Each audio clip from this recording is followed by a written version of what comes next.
ಸ್ನೇಹಿತರೆ ನಮಸ್ಕಾರ. ಗೊಮ್ಮಟ ನಗರಿ ಎಂದು ಪ್ರಸಿದ್ಧಿಯಾಗಿರುವ ವಿಜಯಪುರ ಜಿಲ್ಲೆಗೆ ಸ್ವಾಗತ ಸುಸ್ವಾಗತ. ಈ ಜಿಲ್ಲೆಯಲ್ಲಿ ಹಲವಾರು ಪ್ರವಾಸಿ ಸ್ಥಳಗಳಿವೆ. ನಾನು ಇವತ್ತು ಅವುಗಳಲ್ಲಿ ಒಂದಾದ ಬಾರಾ ಕಮಾನ್ ತೋರಿಸುತ್ತೇನೆ. ನೋಡ್ಕೊಂಡು ಬರೋಣ ಬನ್ನಿ. ನಾನಿರುವ ಈ ಸ್ಥಳ ಬಸವೇಶ್ವರ ಸರ್ಕಲ್. ಇಲ್ಲಿ ಪೆಟ್ರೋಲ್ ಬಂಕ್ ಕಾಣಿಸುತ್ತದೆ.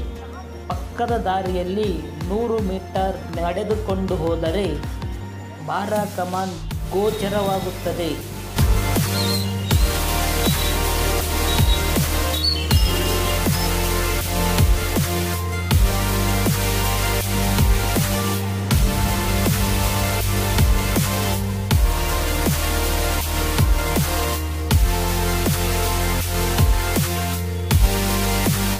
ಬಾರಾ ಕಮಾನ್ ಒಳಗಡೆ ಪ್ರವೇಶವಾದಾಗ ಸುತ್ತಲೂ ಗಾರ್ಡನ್ ಏರಿಯಾ ನೋಡಬಹುದು.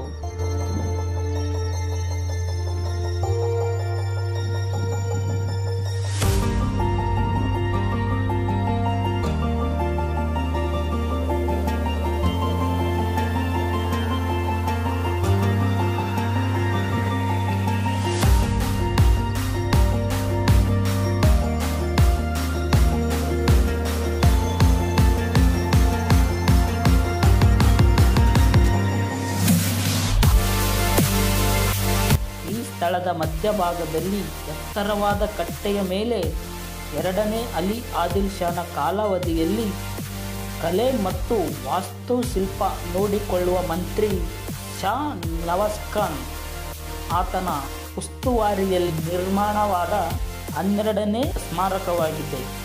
ಆದ್ದರಿಂದ ಇದಕ್ಕೆ ಬಾರಾ ಕಮಾನ್ ಎಂದು ಕರೆಯುತ್ತಾರೆ.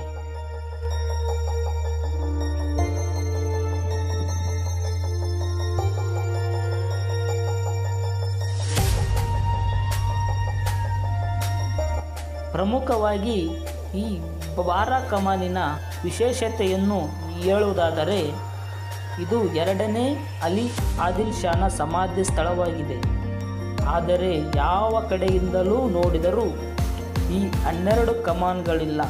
ಇತಿಹಾಸಕಾರರು ಹೇಳುವ ಪ್ರಕಾರ ಬಾರಾ ಕಮಾನ್ ಇದು 12 ಅಂತಸ್ತುಗಳ ಎತ್ತರದಲ್ಲಿ ನಿರ್ಮಾಣವಾಗ್ತಾ ಇತ್ತು. ಇದರ ನೆರಳು ಗೋಲ್ ಗುಂಬದ್ ಮೇಲೆ ಬೀಳುವ ಹಾಗೆ ಈ ಕಟ್ಟಡವನ್ನು ನಿರ್ಮಾಣ ಮಾಡುವ ಉದ್ದೇಶವಾಗಿತ್ತು.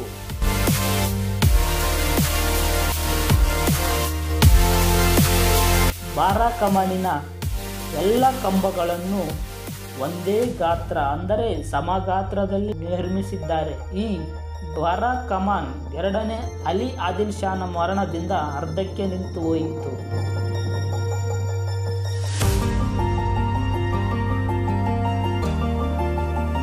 ಆಗ 2ನೇ ಅಲಿ ಆದಿಲ್ ಶಾಹಿ ಅವರನ್ನು ಬಾರಾ ಕಮಾನಿನ ಮಧ್ಯಭಾಗದಲ್ಲಿ ಸಮಾಧಿ ಮಾಡಿದರು.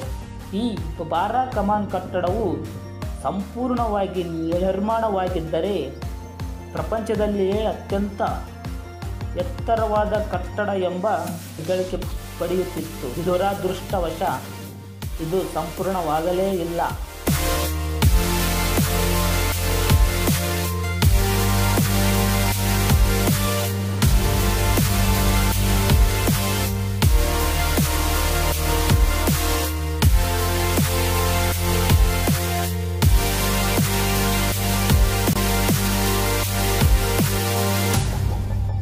ಇಷ್ಟು ಬಾರಾ ಕಮಾನಿನ ಬಗ್ಗೆ ಸಂಕ್ಷಿಪ್ತವಾದ ಮಾಹಿತಿ ನೀಡುವ ಪ್ರಯತ್ನ ಮಾಡಿದ್ದೇನೆ.